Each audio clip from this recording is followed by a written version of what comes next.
happy to have you guys on with us today because what a show!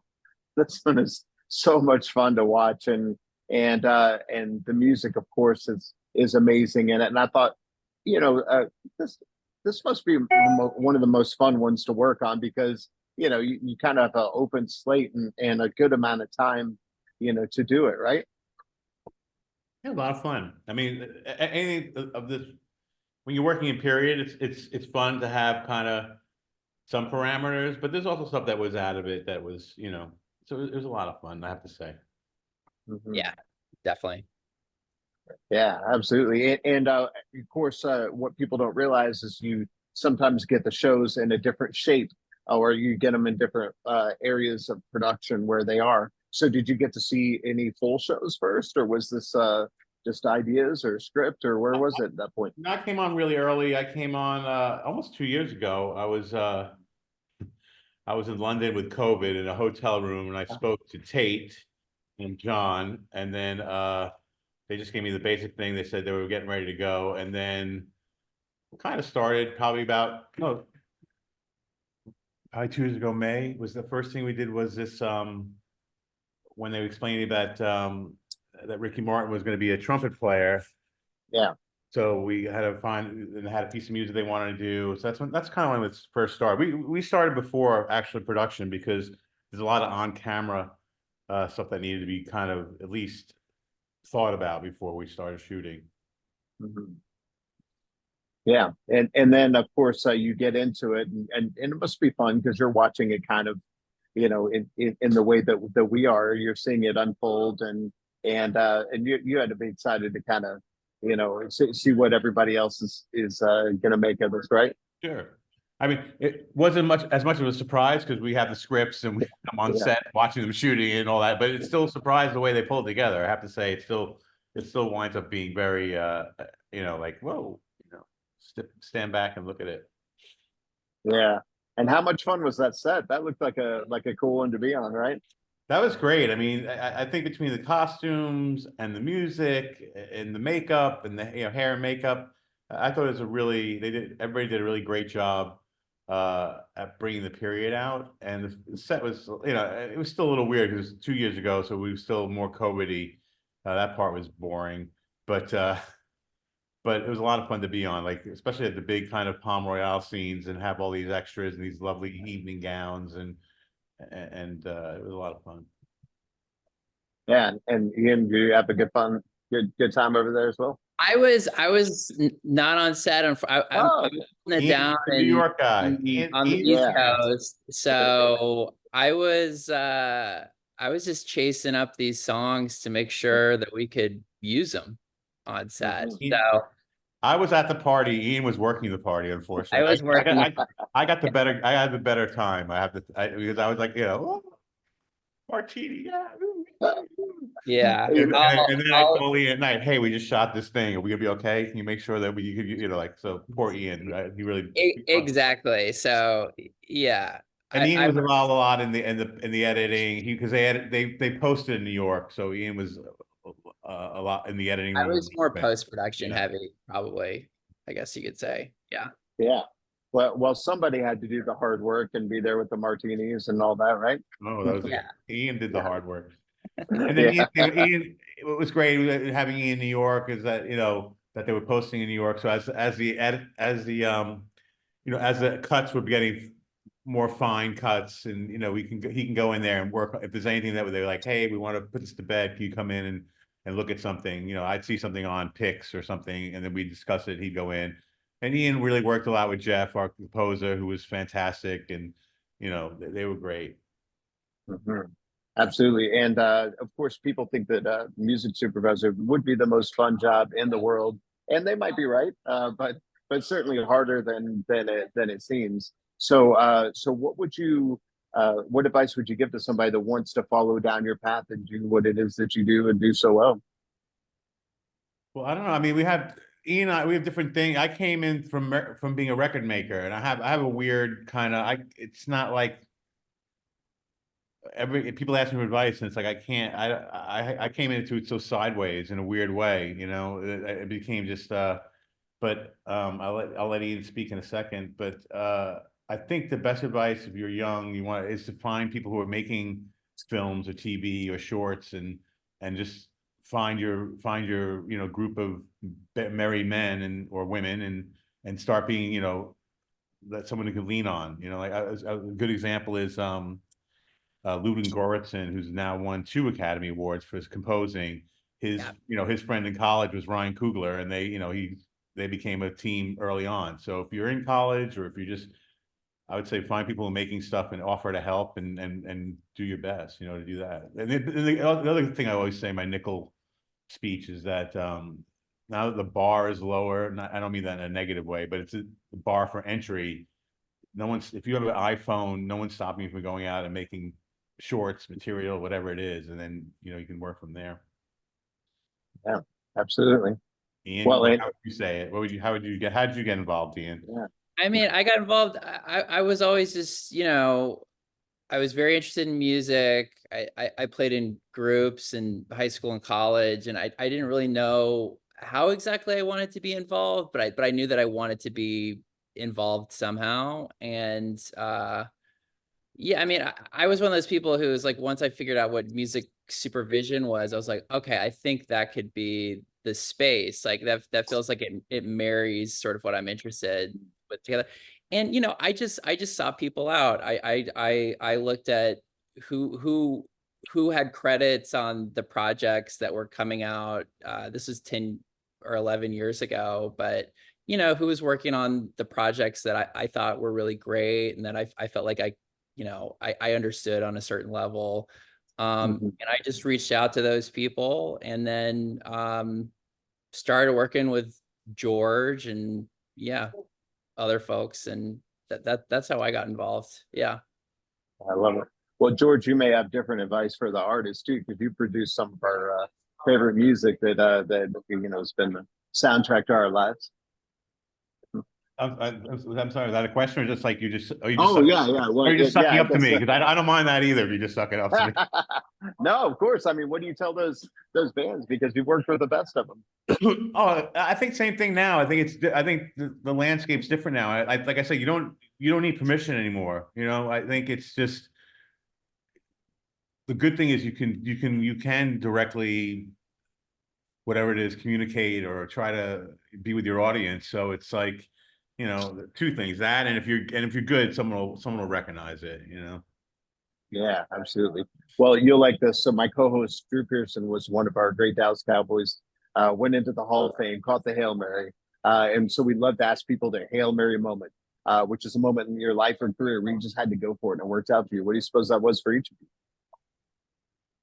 For me, Yeah, for as both far as of you. music supervision, I think the best was the first Artists. thing was probably um, the first, like, I worked on this movie Less Than Zero, but not as music supervisor. My first music supervisor gig was Zoolander with Ben Stiller, who was a friend, and he said to me, "Do the music on a movie." I said, "What does that mean?" He goes, "I don't know. Come figure it out." So I went and figured it out.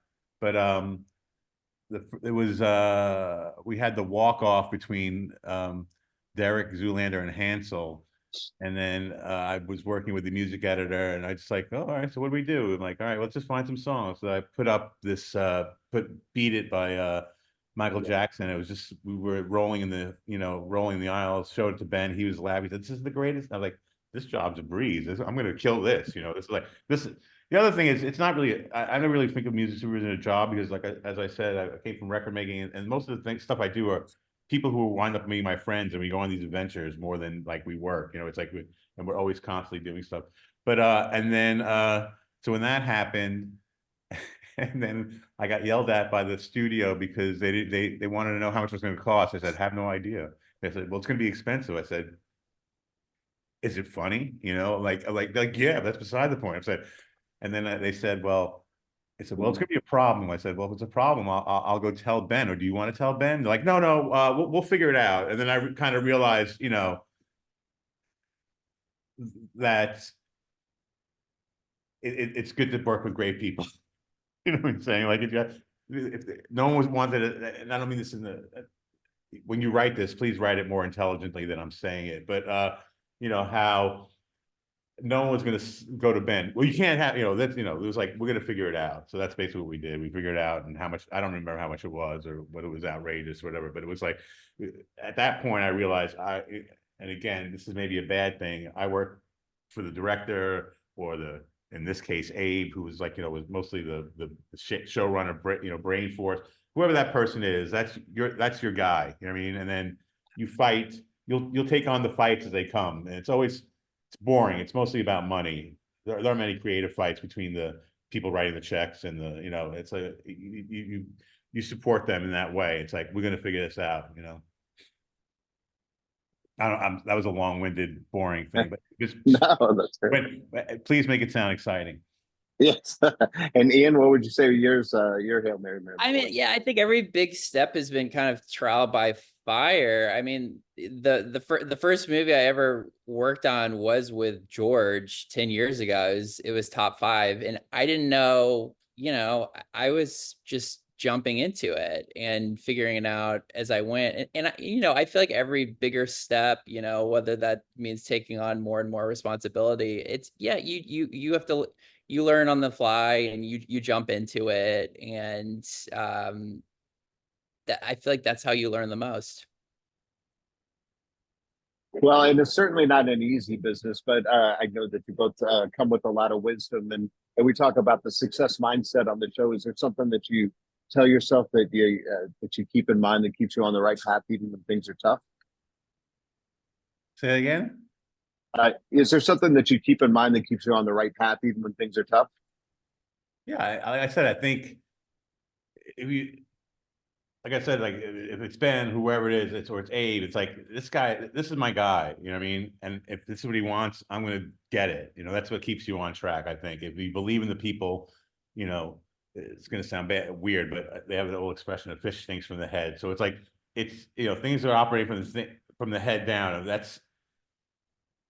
If you're serving his vision and his need, then that's your North Star. Of course, you have your own ideas, and you can fight for the stuff you love, and you can tell him why he's wrong. But at the end of the day, it's like, okay, we're doing this. Okay, well, let's do this. We'll make sure this about it. And nobody's really right or wrong. It's hard to say that because, you could put 100 things up, different kinds of music to a scene, and it could do a bunch of different things. And maybe that's what you wanted to do. Maybe you don't want it to do that. Or some people like, I've worked with people like, well, this is my favorite song in the world, and I want to put it in the scene. Like, well, it has nothing to do with the scene. Like, I don't care. It's like, okay, it's like, if we can do that route too, so it's like, I've said this before and it's boring, but when I first started working on it's like I learned 2 things. Everybody knows what their job is. So if you're the focus puller, you know how to make sure everything's in focus. And if it's not in focus, we know that it's wrong. You know what I mean? And if you're the caterer and the food's bad and no one wants to eat it, we know there's a problem with the catering. But if you're doing music, it's like, everybody has an opinion. Everybody who works on a movie or TV show knows 2 things: whatever that job is, focus pulling, and what the music should be in any particular scene at any given time. I mean, and you have to, and they're not wrong in some ways, but you have to just that's what you have to navigate that. It's because people have a lot of ideas. It's not like I can't say that if I'm not the focus puller. I can't say I think we should do it. It should be out of focus here. Whatever. Like it's like that's certainly not my job, and it's certainly not. It'll affect everything down the road. Where a song is different. A song is an emotion, and people are, have different connections to different things. Like I've worked with directors who they're like, I love this. This is great. I can never use it ever. Like why? And they'll give you the most irrational reason. Like when I was in 6th grade, I broke up with Mary Milligan. This song was on the radio every day, and if I have to sit in the editing room listening to this, I won't be able to make my movie. I'm like, ridiculous, but I get it. I'm going to find you something better. So that it's like when you work with the great ones, that was a story, David Fincher story. But like or even Tom Petty, if you work with Tom Petty, David Fincher, when you work with great people, they know how to say, like kind of no and what the problem is, and they let you solve it for them. You know what I mean? They put it in your hand. They trust you. Sorry, I'm talking in circles. No, that's amazing. And I had Ian, 4 espressos this morning. I'm still a little bit.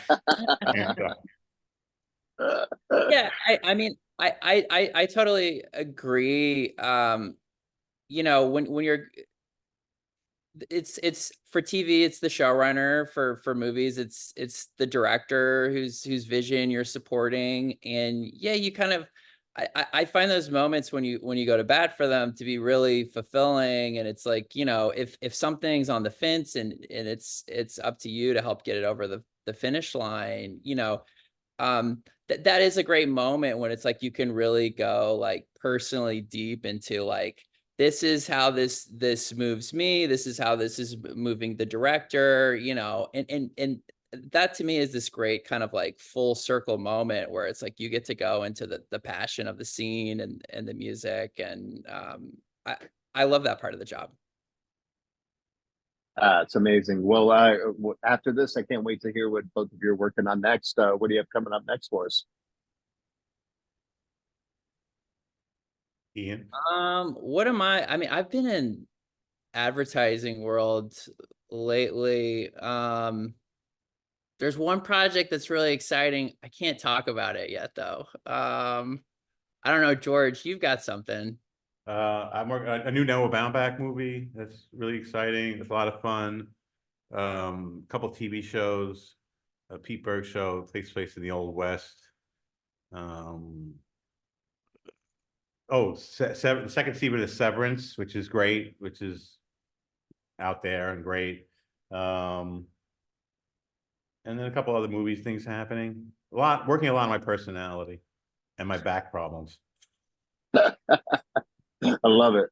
Well, hey, congratulations on Barbie too. Oh, thanks. That was fun. I mean, that's kind of a unicorn. Again, that was one that everything it all kind of came together. And it's funny. The good ones are easy. It's in a weird way because everybody said yes. Anything we asked for, hey, you want to do track? Absolutely. It was like and we wound up with an embarrassment of riches. Which was great.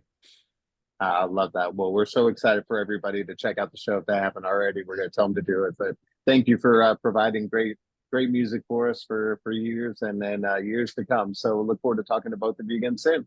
All right, don't mess with Texas. Yeah, that's right. Thanks so much. Okay, bye-bye.